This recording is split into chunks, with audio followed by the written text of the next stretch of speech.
Thank you all for joining me here, and I would like to welcome all my new subscribers, and I would like to thank all of you who liked, commented, shared and hyped my videos in August.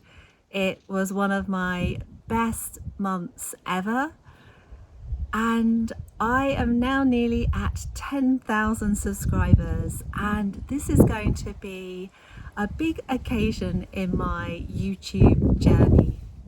And after this amazing month, I have just had a really tough week, both physically and emotionally.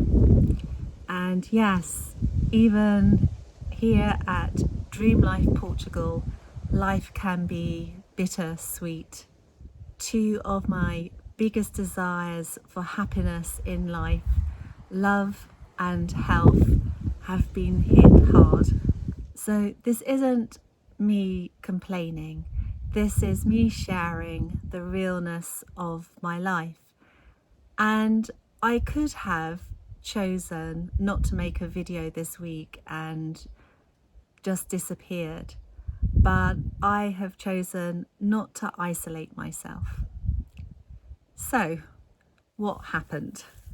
Firstly, after eating some unpasteurized goat's yogurt, I think I got salmonella poisoning or E. coli or something like that. Today was actually the first day since last Sunday, so a whole week ago, that I've actually been able to leave the house. And even now, my energy level is about 60%.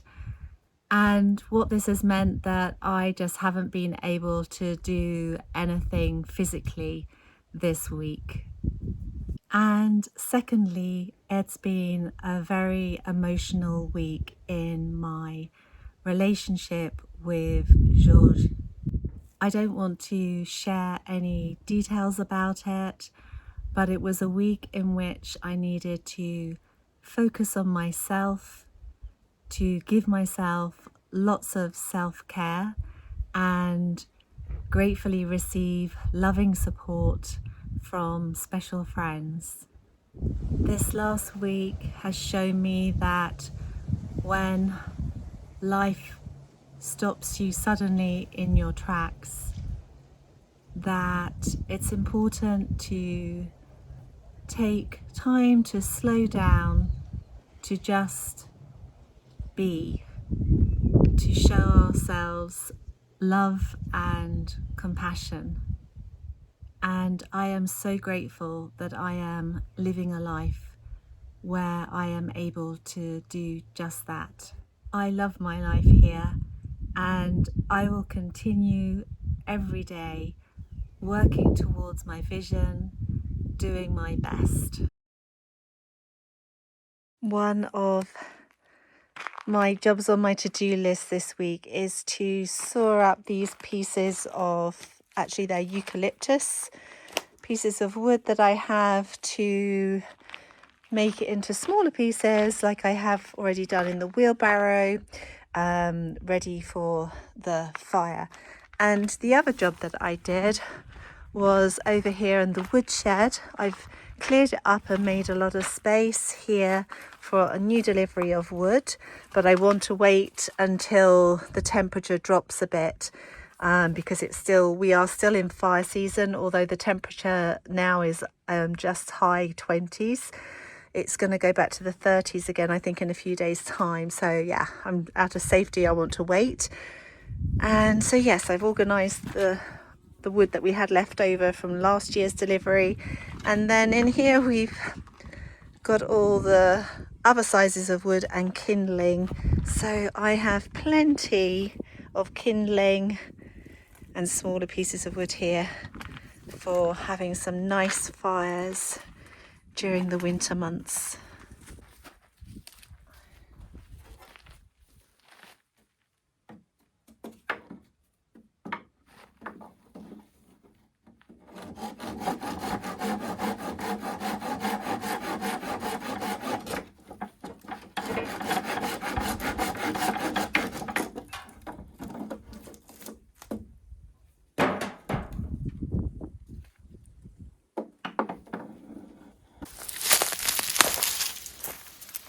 Another job that I am doing is I am creating an area here with a lot of mulch, and this is where I'm going to be planting some of the Exhaustion, and this is based on a syntropic system.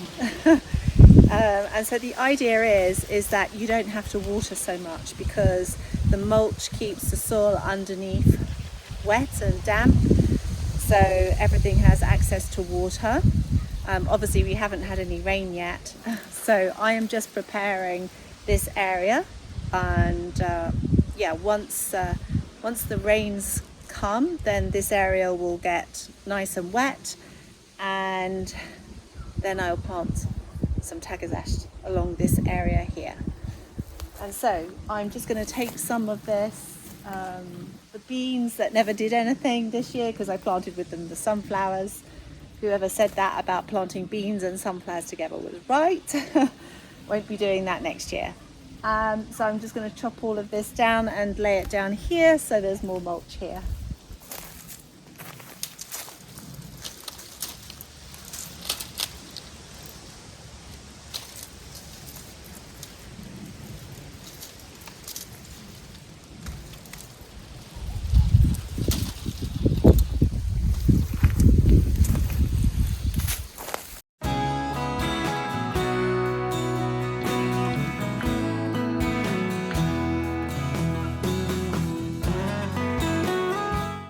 This job actually isn't too easy because, as you can imagine, the beans have got all twisted up around the pole. Gosh, that's all the roots there were for the beans. It's not very big roots, is it? I don't know how big they're supposed to be. So I have to cut it off at various places to be able to detach it. Now I'm wondering if it might be better just to untwist this from here rather than trying to cut it in multiple places. Oh, I'm going to put it.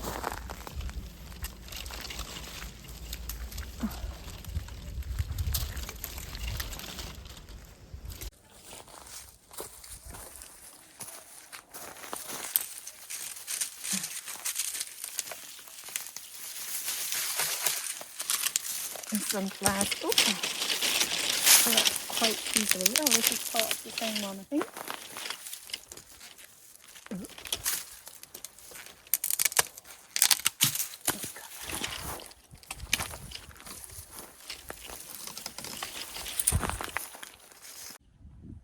I have this little area over in the courtyard area in front of the house, which originally I intended to use as a herb garden, but it doesn't seem to be doing very well. I do have some herbs. There is some sage just here, that's mint, and then that's lemon thyme there. So I do have some herbs in here. But what I want to do is, this is a lemon tree, and it used to be, once upon a time, not while I've been here, a really beautiful tree right next to the house. And I want to make it more of a tree than have it like this as a bush. So what I want to do is cut off the bottom branches of this so that it will be taller and less foliage at the bottom.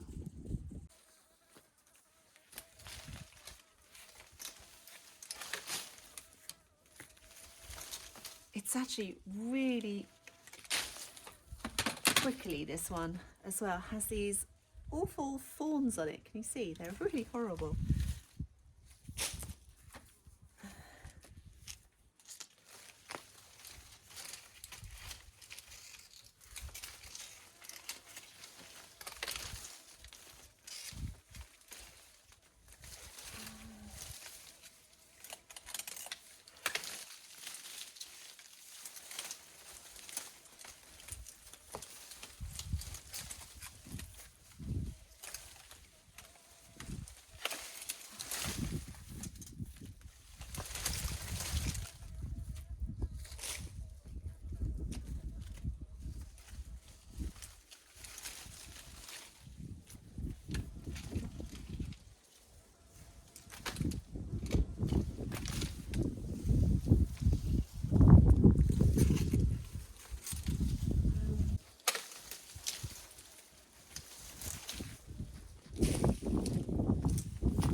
That seems much better to me. And now I've opened up this space to plant a few more herbs that I have growing over in pots. I have some wild coriander, so I'm going to plant that here.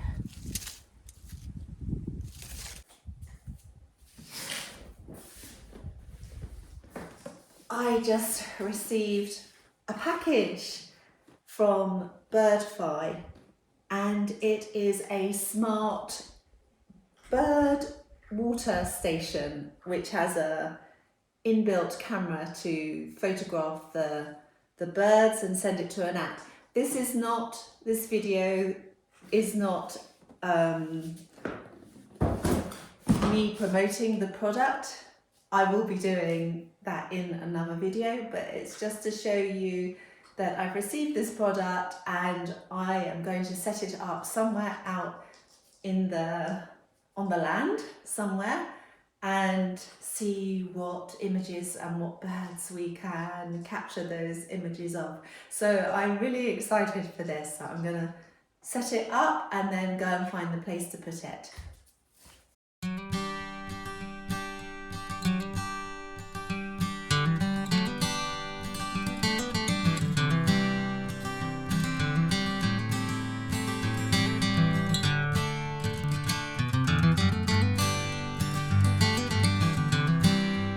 So I've taken it out of the box and I peeled this thing off the top, and then it started making this noise and I have no idea how to stop it.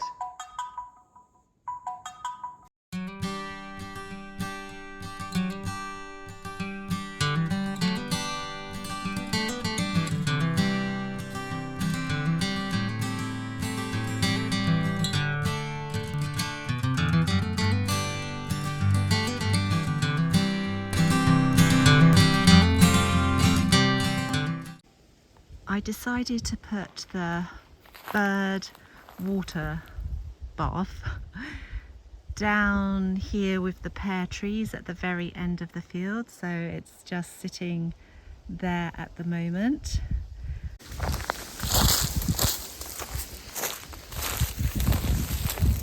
I haven't put any water in it yet because I'm waiting for a SIM card to arrive, because I forgot or didn't think about it, that it needed a Wi-Fi connection, and I don't have Wi-Fi here, but I can connect it using a dongle, which I already have.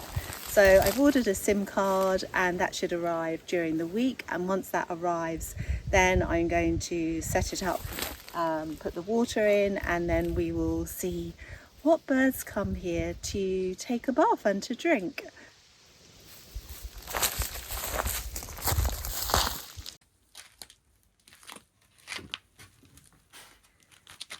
I have been growing some hollyhocks and some purple sprouting broccoli, and I just want to put the hollyhocks into separate little pots because they don't look so healthy at the moment in here, and I think they need more soil.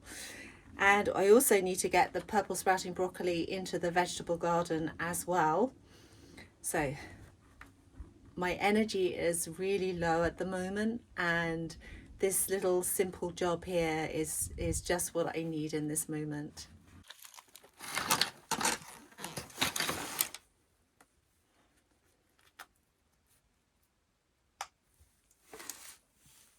One, two, three, 4, 5, 6, maybe 8.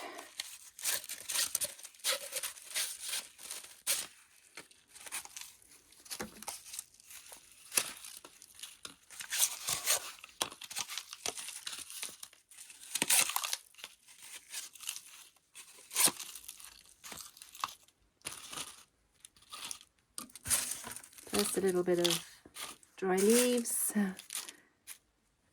These pots have got quite big holes at the bottom, so I don't want all the water to keep leaving. And a bit of mulch in the bottom is always good.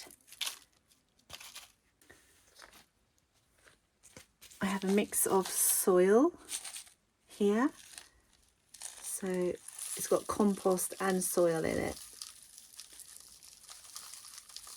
I will probably add a bit more compost.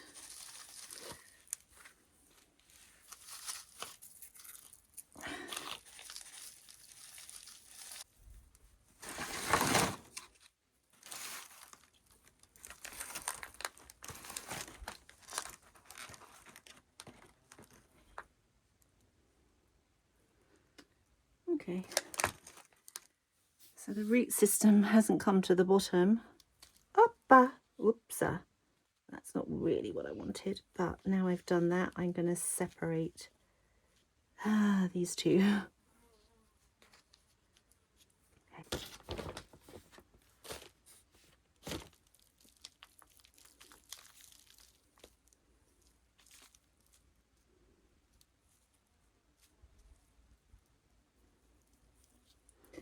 They always look so tiny when you put them into bigger pots.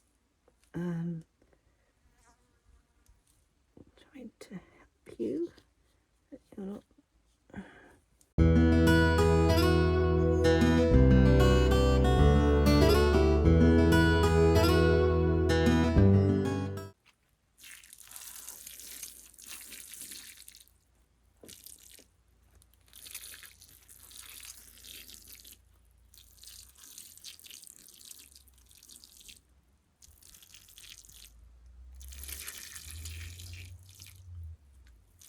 I want to give them quite a bit of water because, as you saw, the soil underneath was pretty dry. So this is all just going to soak down into that dryness below.